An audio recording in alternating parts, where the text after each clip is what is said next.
भगवान श्री कृष्णा के भक्त थे तो कमेंट में जय श्री कृष्णा जरूर लिखे।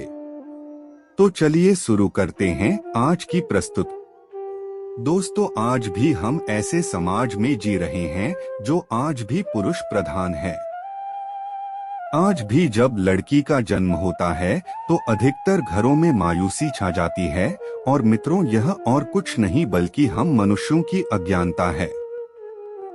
लड़की को बोझ समझते हैं, परंतु आपको जानकर हैरानी होगी, लड़की का जन्म हर किसी के घर में नहीं होता, बल्कि उसी के घर होता है जो भाग्यशाली होते हैं और अपने अपने पुण्य कर्म अर्जित किए होते हैं। और आज हम आपको यही बताने जा रहे हैं कि भगवान कैसे घरों को लड़की का जन्म देने के लिए चुनते हैं और वह कौन से पुण्य कर्म है जिसकी वजह से कोई भी इंसान बेटी का माँ या बाप बनता है।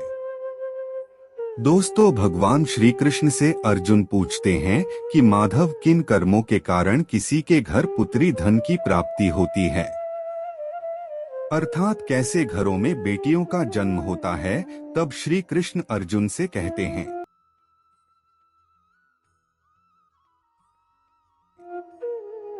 हे पार्थ, अगर किसी के घर बैठे ही भाग्य अच्छे होते हैं तो बिटिया सौभाग्य से, और जो भी स्त्री या पुरुष अपने पूर्व जन्म में पुण्य कार्य अर्जित किए होते हैं उन्हें ही एक बेटी के माता पिता होने का सौभाग्य प्राप्त होता है। बेटियों को जन्म के लिए उन्हीं घरों को चुना जाता है जो बेटियों का भार सहन कर सके, क्योंकि तीनों लोकों में स्त्री अर्थात बेटियां ही ऐसी होती है जिसका भार हर कोई सहन नहीं कर सकता। वह बेटियां ही होती हैं जो इस सृष्टि को निरंतर चलती है, माँ होने के लिए अपना सर्वस्व निछावर कर देती हैं।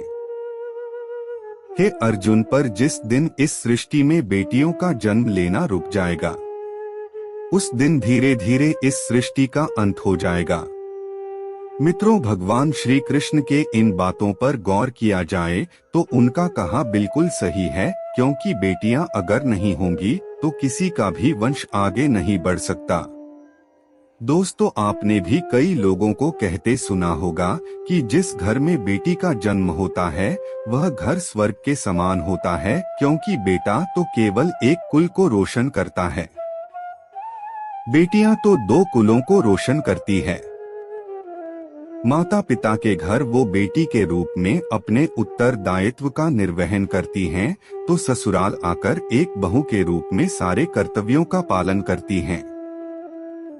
दोस्तों, आजकल आप सुनते ही हो, बेटियां बहू परिवार में किसी के मर जाने पर उसका पिंड दान नहीं कर सकते।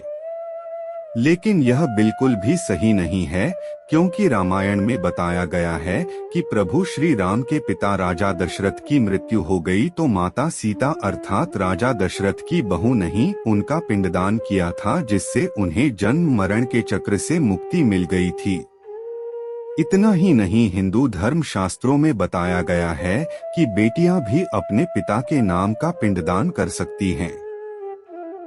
वही अगर ससुराल पक्ष में कोई पुरुष नहीं है तो इस स्थिति में बहू भी पिंडदान कर सकती है। इसलिए मित्रों, वह लोग बहुत किस्मत वाले होते हैं जिनकी घर में बेटी जन्म लेती है। वही वह परवल किस्मत के होते हैं जिनके घर एक से ज्यादा बेटियां होती हैं। शायद यही कारण है कि बेटियों को लक्ष्मी कहा गया है। दोस्तों, बहुत से लोगों की सोच यही होती है, बेटी है तो बिना समय गवाएं और इस पर पढ़ाई में पैसे लगाएं, जल्द से जल्द शादी कर दो। लेकिन यह सोच एक बेटी के भविष्य को बर्बाद कर देती है। जरा सोचिए, एक बच्ची के मन में कितने सपने होते हैं, उसे कुछ करना है लेकिन यह सपने सिर्फ सपने ही रह जाते हैं।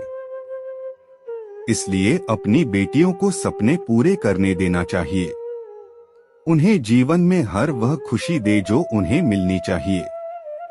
एक बेटे से ज्यादा एक बेटी हमेशा अपने माता पिता के लिए सोचती है। माता पिता को प्यार और अपनापन बेटी ही दिखा सकती है। बेटी के जन्म को एक जश्न की तरह मनाना चाहिए।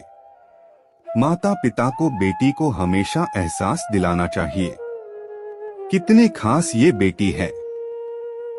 मित्रों, बेटी कभी भी बाप पर बोझ नहीं होती। वह सिर्फ अपनी और अपने परिवार की किस्मत बनाने के लिए जन्म लेती है। एक कथा के अनुसार दो मित्र लंबे समय के बाद एक दूसरे से मिले। एक दोस्त ने दूसरे से उसका हाल पूछा तो जवाब में उसने कहा कि मेरे हाल तो एकदम बढ़िया है, और हो भी क्यों ना मेरे दो बेटे जो है। तभी वह अपने दोस्त से पूछता कि तेरे घर में कितने बच्चे हैं। दोस्त खुशी के साथ बताता है कि मेरे घर में दो बेटियां हैं। उसका दोस्त भगवान का शुक्रिया अदा करता हुआ कहता है कि मैं धन्य हूँ, मेरे घर बेटियां नहीं। यह सुनकर पिता की आंखों में आंसू आ गए। तभी उसकी बेटी पिता के मित्र से कहती है कि अंकल, भगवान हमेशा भाग्यवान को ही बेटी देते हैं, कभी गरीब को बेटी के रूप में माता लक्ष्मी नहीं देते।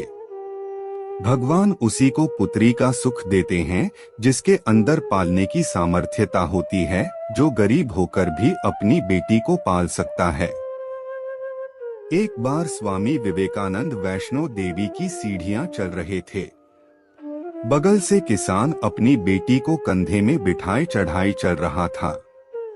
तभी स्वामी विवेकानंद ने कहा कि बाबा, आपकी बेटी का बोझा आपको लग रहा होगा, इसको मैं उठा लेता हूँ और माता वैष्णो के दरबार तक ले चलता हूँ।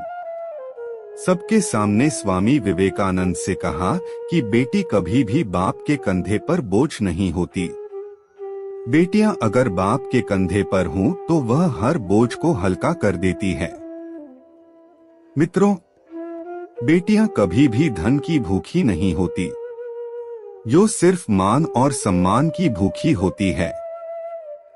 अब सोचने वाली बात है कि कौन सी कर्म के बाद आप किसी के घर लड़की के रूप में जन्म लेते हैं और उनके घर के लिए लक्ष्मी का रूप साबित होते हैं। गरुड़ पुराण में बताया गया है कि जब आत्मा को नया जन्म मिलता है तब आत्मा को शरीर के अनुसार व्यवहार में चलकर अपने कर्म करने होते हैं। शरीर के जरिए कर्म करके ही एक आत्मा अपने जन्म के उद्देश्य को सार्थक भी बना सकती है और निरर्थक भी यदि कोई पुरुष महिलाओं का आचरण करता है। स्वभाव में महिलाओं वाली आदतें ले आता है या वही काम करना चाहता है तो एक महिला को करना चाहिए, तो ऐसे ही पुरुषों का आत्मा स्त्री का शरीर धारण करती है। वहीं गरुड़ पुराण में बताया गया है, यदि कोई व्यक्ति मृत्यु के अंतिम क्षण में किसी स्त्री को याद करते हुए प्राण त्यागता है तो वह अगले जन्म स्त्री के रूप में जन्म लेता है। वही अगर वह अंतिम क्षण में परमेश्वर का नाम लेता है तो वह मुक्ति के मार्ग पर अग्रसर हो जाता है। दोस्तों, आपको आज का वीडियो कैसा लगा हमें कमेंट करके जरूर बताएं।